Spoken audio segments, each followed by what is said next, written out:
This government meeting is brought to you by Eastworks and our local cable subscribers.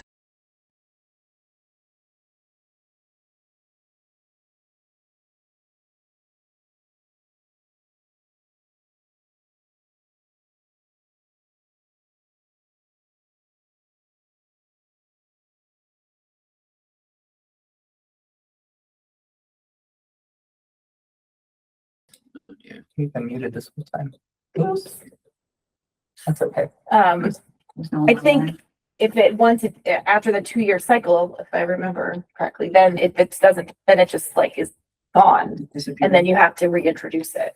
Which sometimes people do. Like sometimes bills get reintroduced over and over and over and over again. I mean, this one has 1447, it's like the 4th time it's been introduced. So. Could you remind me when the cycle ends?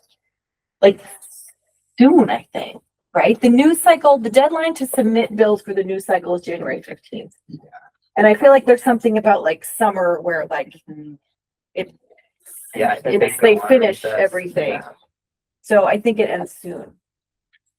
And I don't know who the sponsor is of this 1447. It's a couple of people. Yeah. It's like Jalen and Montano and Mike Connolly, I think. Yeah. So, okay.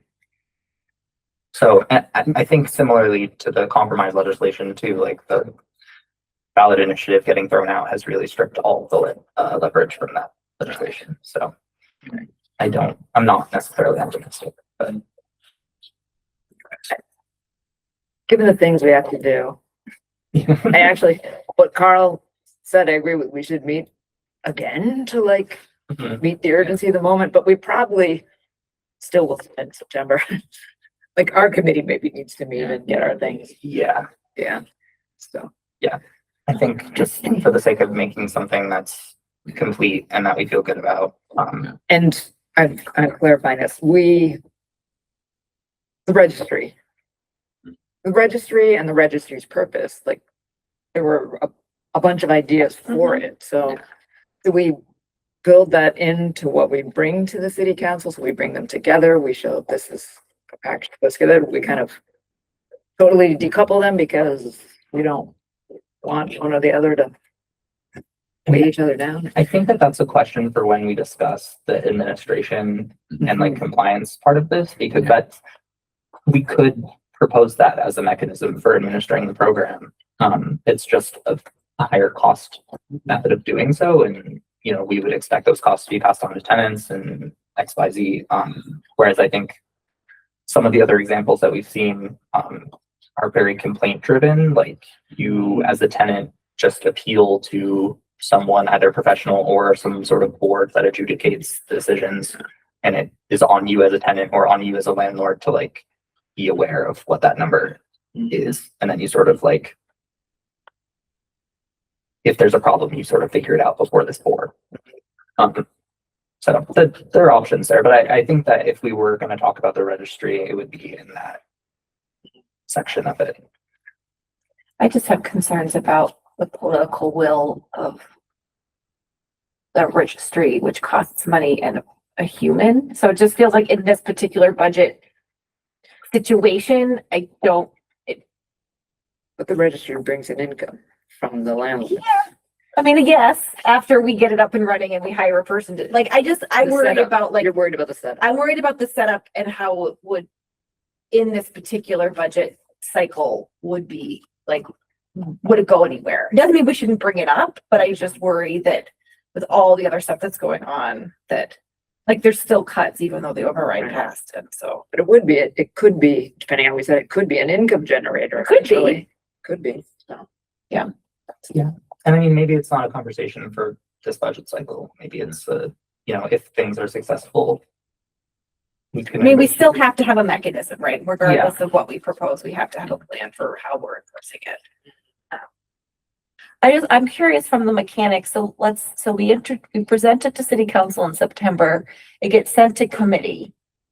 It would go to rules.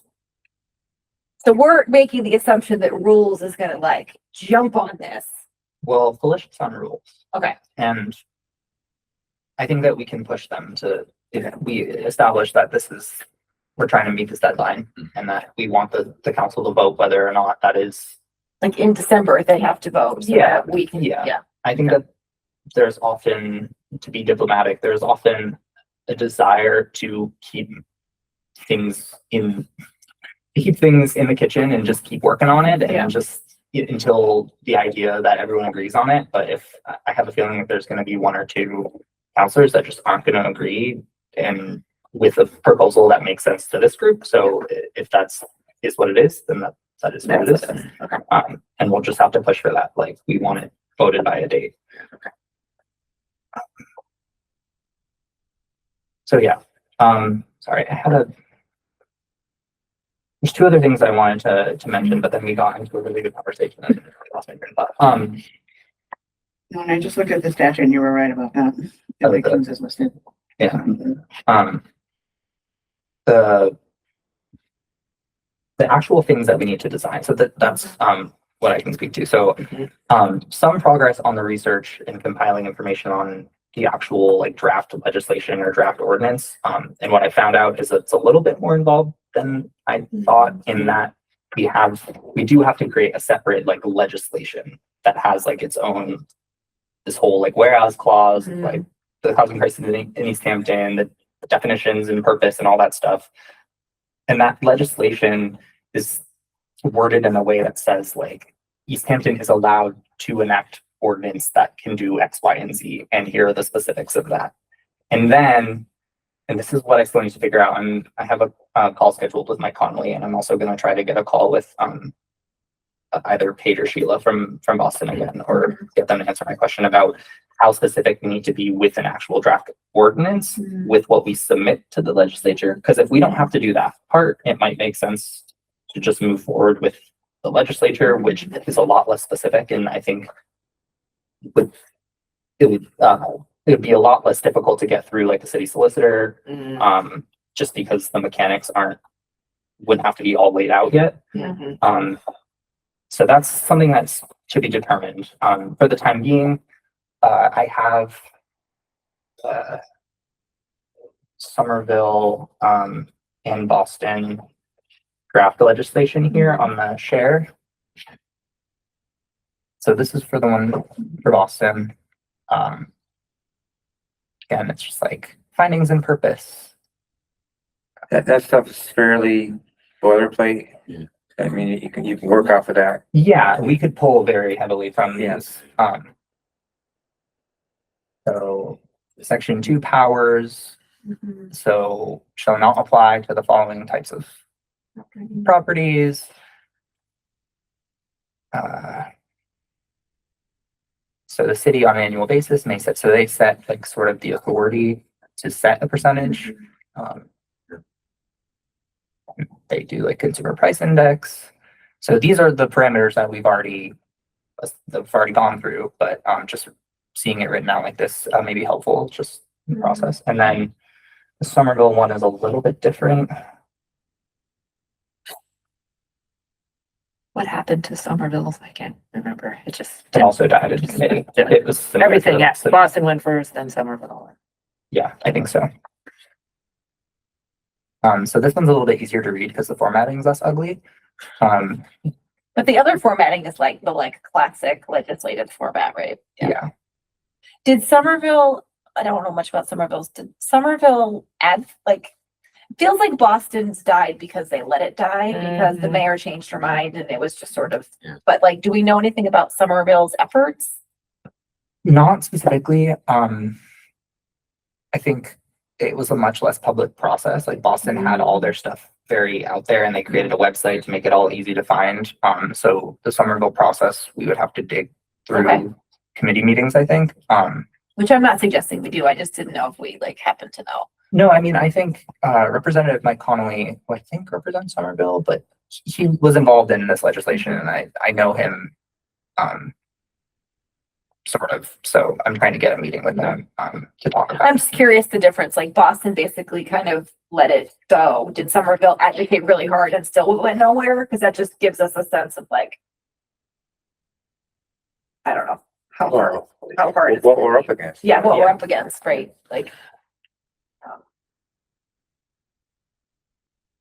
Cause Somerville and Boston have a lot more legislators than Little Easthampton. Yeah. So you would think we could sneak through, but See, I was they don't thinking the want to, opposite. they don't want a precedent, is that it? Or just, I would think if they had all of their legislators advocating for it, like something would have happened and we have one. Or So, cynically, we can hope that like the legislatures Well, will let us I always- do it as an insult to all the other Yes, cities. Like, sure. look, we'll let them do it and not you guys. yeah. Well, I was hoping the state ballot initiative would kind of back off so that we could sneak through. Mhm. But they're gonna, I know they're not going to, they're fired up, so they're gonna put out there in the forefront. To that point, like, we're not Somerville or Boston, so we don't have these big, huge, giant property owners who are gonna call the state house, right? Yeah. It's, are different. We have the tenants union. We have the tenants union Yeah. who will. On the other hand, it has been called to my attention that part of the scuttlebutt about the mass landlords group that is celebrating how they had a hand in killing the rent control ballot initiative is now asking for money because they expended a Spent too whole much bunch of money, funds on it.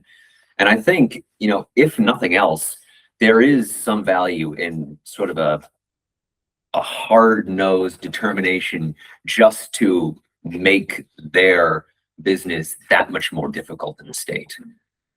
Even if we don't get anything, we can at least, get them to waste a whole bunch of money on this. And if we can do that a bunch of times, maybe at least, a few of them will, falter in their steps sufficiently that we can at least get our foot in the door at some point. I don't know if that makes any sense. And I think that we were sort of clear-eyed from the beginning that we shouldn't be optimistic about this passing the legislature. Like we're doing the work because it's worthwhile and it's, at least in my mind, it's a common sense policy solution to a critical problem that we're seeing in our community.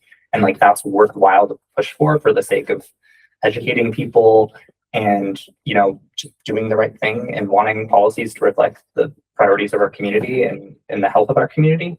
But I think, similarly to how I sort of expected the legislature to do something to mess with the ballot initiative, even if it passed, I'm not necessarily optimistic, and I don't think we should be optimistic that like we'll be able to get this through the legislature in a way that feels good.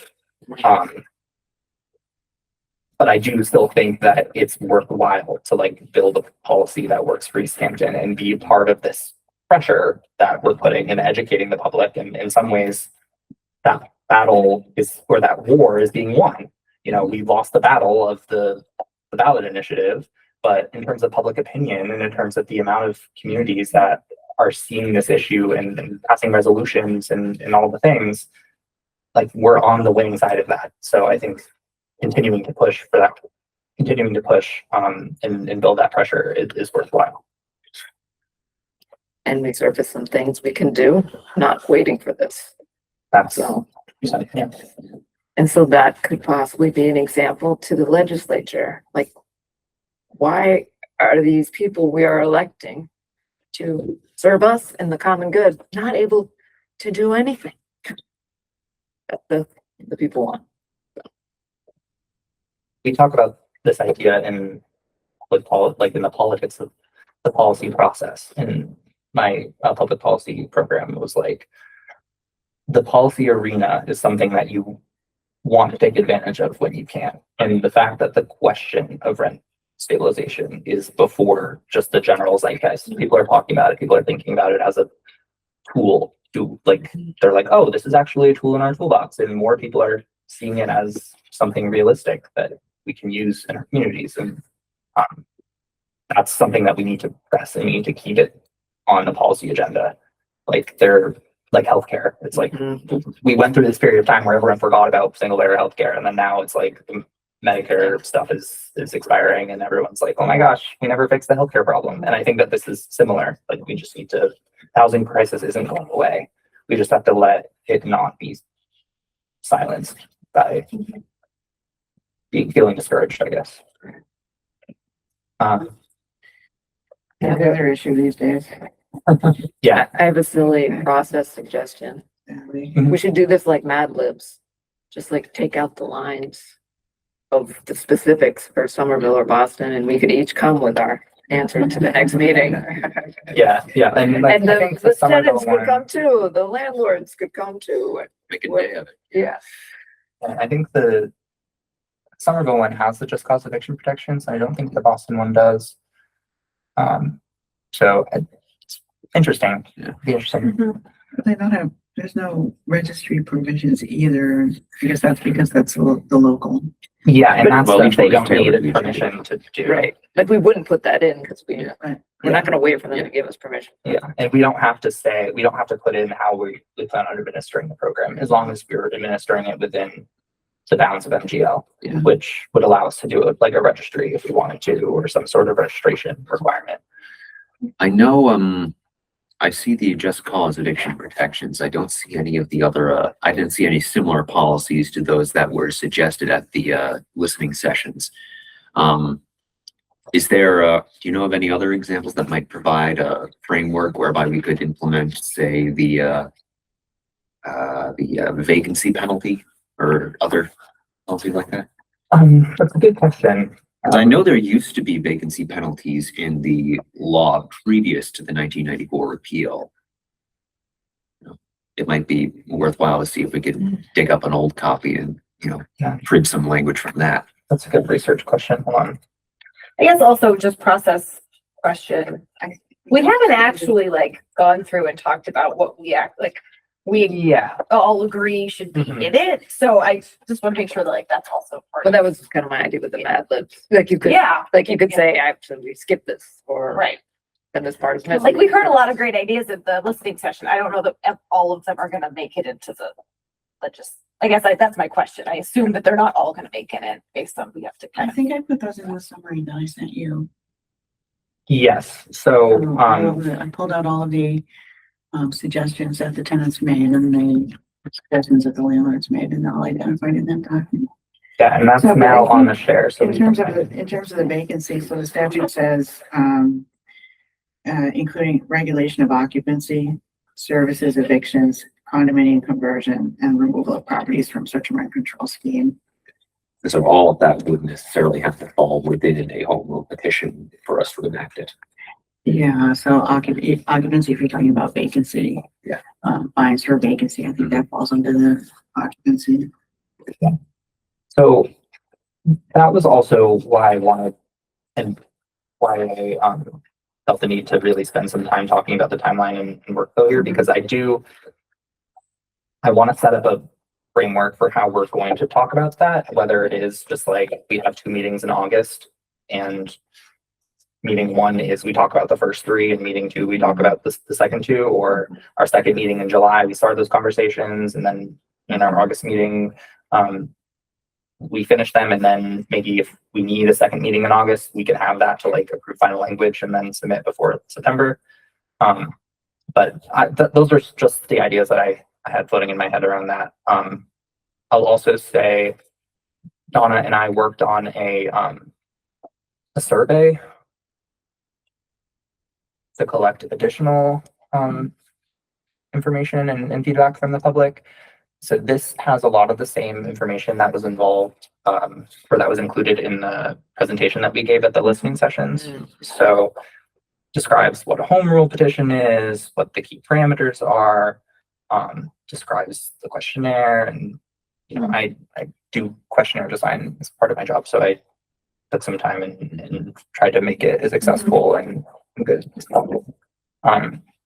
So this section is like, tell us a little bit about you. All the questions are optional, so people can provide feedback just on one answer if they want. There's some interesting economic stuff that I thought would be interesting to take just on the impacts of we talk about the stories and humanizing it. This would be good for making. So what's the process of, distribution? So we can talk about that. If you guys are feeling good about this, I could just send the link out to you guys, and I'm sure the city would be willing to put out a press release. I can put it out through my counselor page and the tenants union probably would publicize it. And so, We could use a QR code for a link. yeah, we could also get like a poster and put it up at like Big E's and the co-op and stuff like that. And on the website, on the city Yeah. site.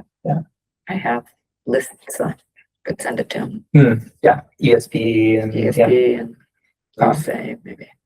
So yeah, each section just goes through like what it is, the options, and then specifics. Then vacancy decontrol gives the ability to decide what should happen and how important it is, that rent limits stay with the unit long term. Pass-throughs and cost exemptions. So this is sort of a select all that apply, the different things that landlords should be able to pass some costs on to tenants. And a percentage of how much they should be able to pass on and what other factors should be considered. Exempt property types. So again, selecting all that apply, what types of properties should be exempt. Implementation, enforcement. So again, just similarly asking for feedback on the specifics, but then at the end, there's a more open-ended, just, is there anything more about your housing situation you want to share? Is there any additional considerations that we should be aware of while drafting the home rule petition? And then do you agree to be contacted if if we have questions about any of the answers, and then giving them an option to provide their email. Yeah, that's great. Looks good. It's good because it goes through all the different sections that we need. So, no, it's good. It's also just kind of an educational piece. Yeah. In addition to them responding, there, people are learning what decontrol, we call it decontrol, all that stuff. So is the idea to distribute it in July to get feedback? Yeah.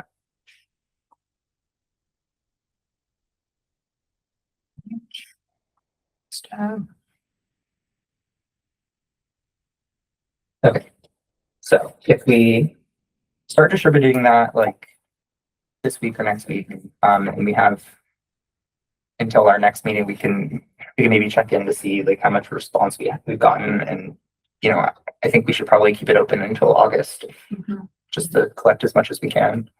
And then yeah, we can schedule the later July meeting asynchronously. Like we don't have to decide on a date tonight.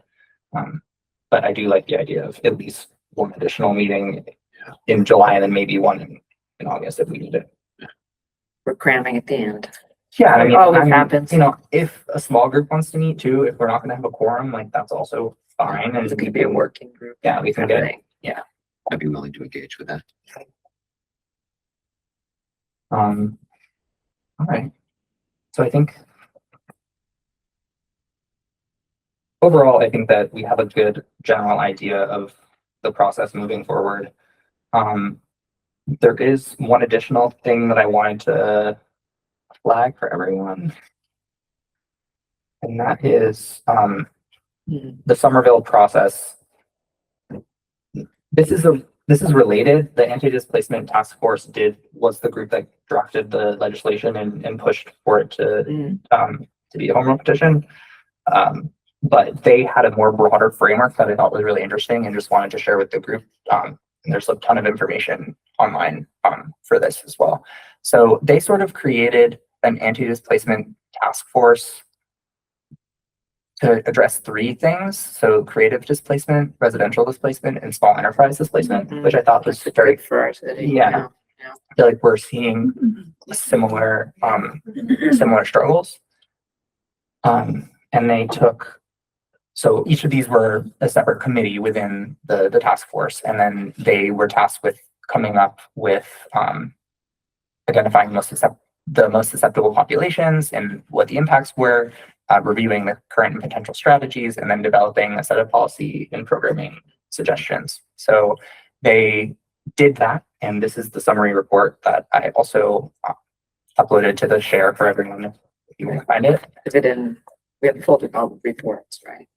It's actually in a separate folder called the Somerville Anti-Displacement Task Force That would be easy materials. to find. Yeah.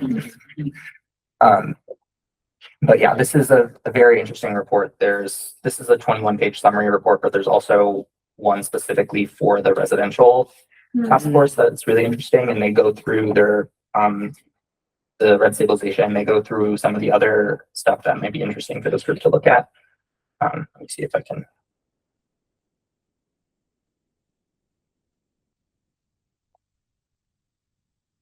Also, very pretty reports. I Yeah, just very appreciate well the desktop designed. publishing. Yeah. Great. So, home rule petition, inclusionary zoning, well-funded flexible rental assistance, homelessness prevention program, municipal voucher program. So there's a lot here that I think that, we could work with potentially the housing partnership and the tenants union to look at some of these other ideas too. I know that we were talking about affordable housing trust. I think that that's part of this. So Coming back around. Affordable housing trust. coming back around. Might be interesting to see if we can get the education committee on that. We have a book club in the tenants union that periodically reads different reports. I think that might be interesting to look into. We can see if we can add that to the syllabus. Yeah. So all of that is available. Again, the folder is resources from Somerville Anti-Displacement Task Force, and it's at the top level of the Red Study Committee folder. So really And easy how to does find. the affordable housing trust, how does that work?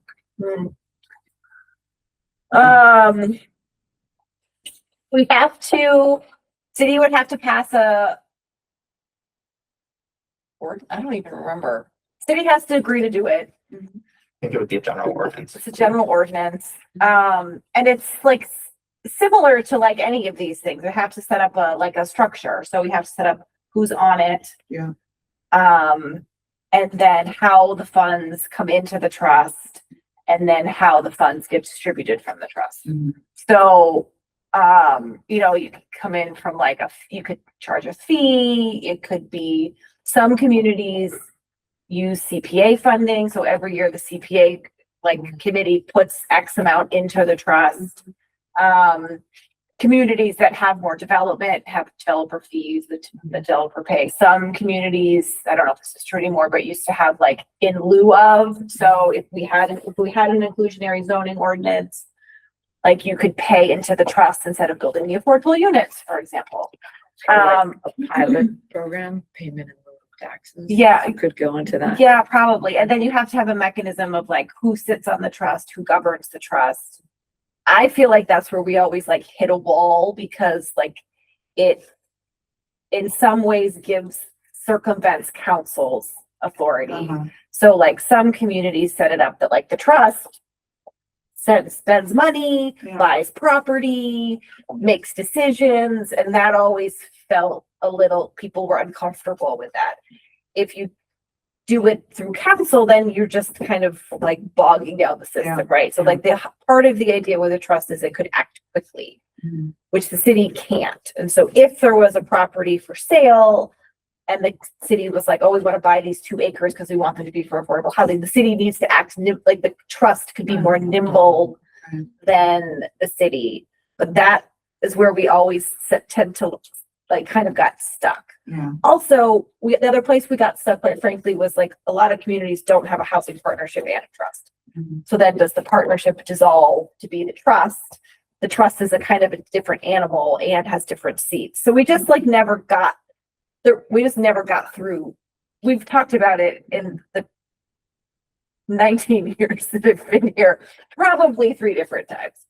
And again, now it's coming up, and I think it's timely again to think about it again. But those were the kinds of things that we couldn't get past, and there wasn't a lot of will to try to get past them.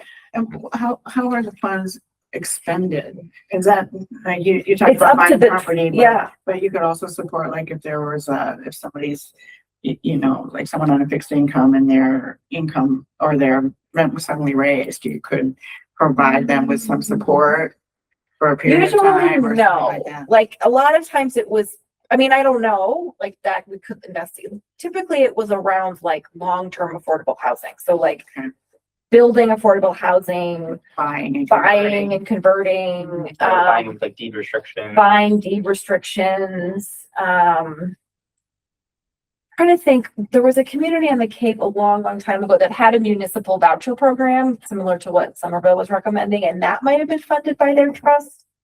But it wasn't like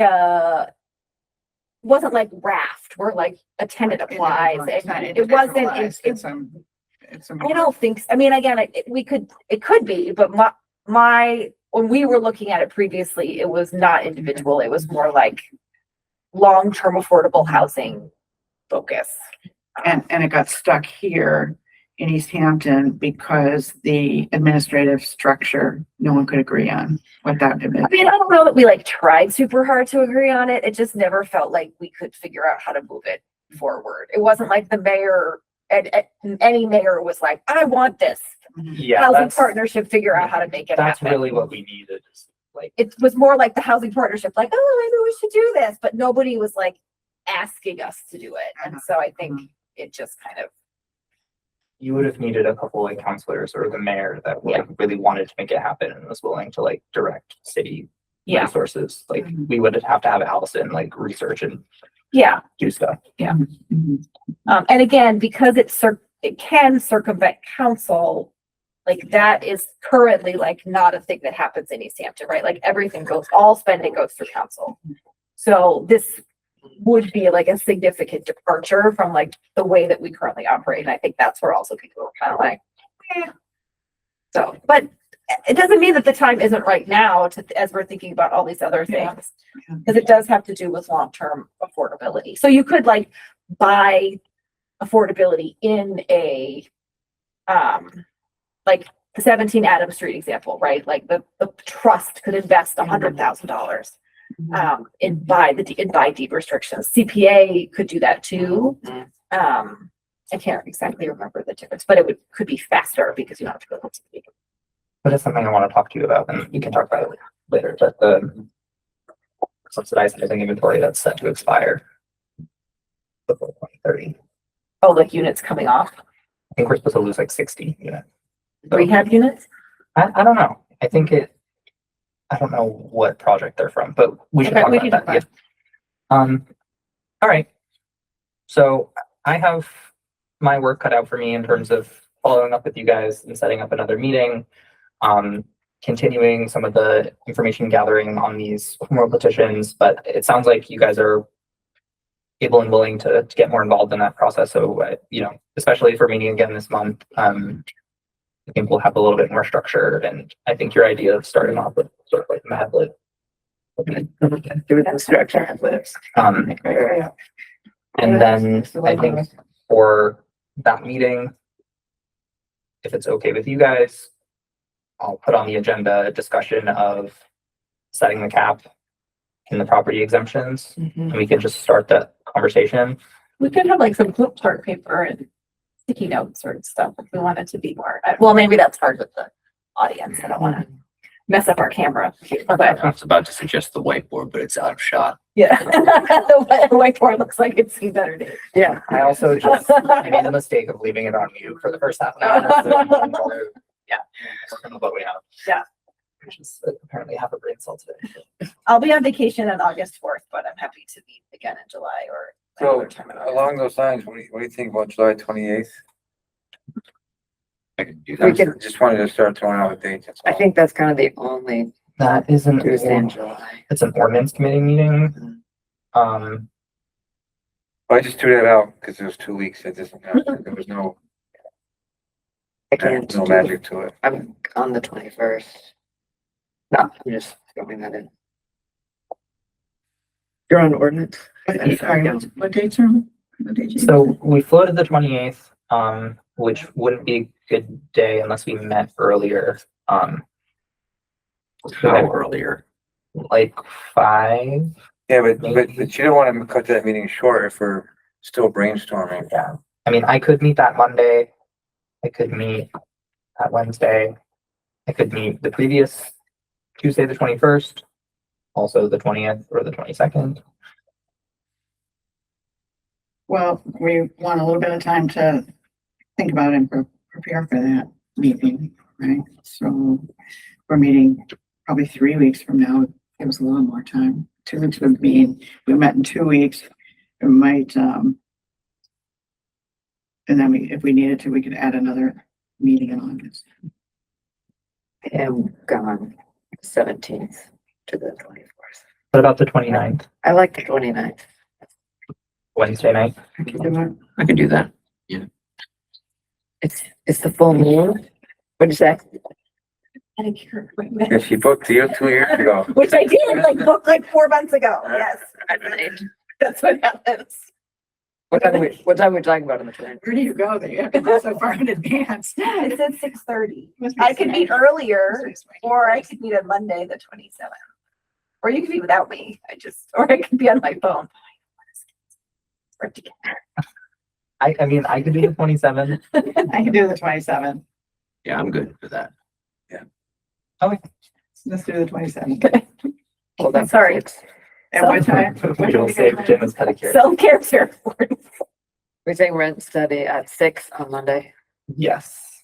I'm not, I think I can make that work. I mean, whatever, I'm just one person. Well, so am I. So you all could be without me on the other day too. And we don't have to, I mean, we Yeah, we can, can't meet without you, Jen. Yeah, I We mean, have- for- we have Well, until like consideration. the Friday before, the Thursday before to really decide if that day works. So we can, if anything changes. All right. We're just missing Kevin and Connie, but Yeah. we're And the Felicia, four. yeah. Felicia, right? It'd be four deaf, Felicia. Yeah, No, you're I mean, You're the co-chair, but she's the council. all right. Thanks, everyone. I would entertain a motion to adjourn. So moved. Motion, Second. motion and a second. All those in favor? Aye. Opposed? None? Okay. Very good. Thanks, everyone.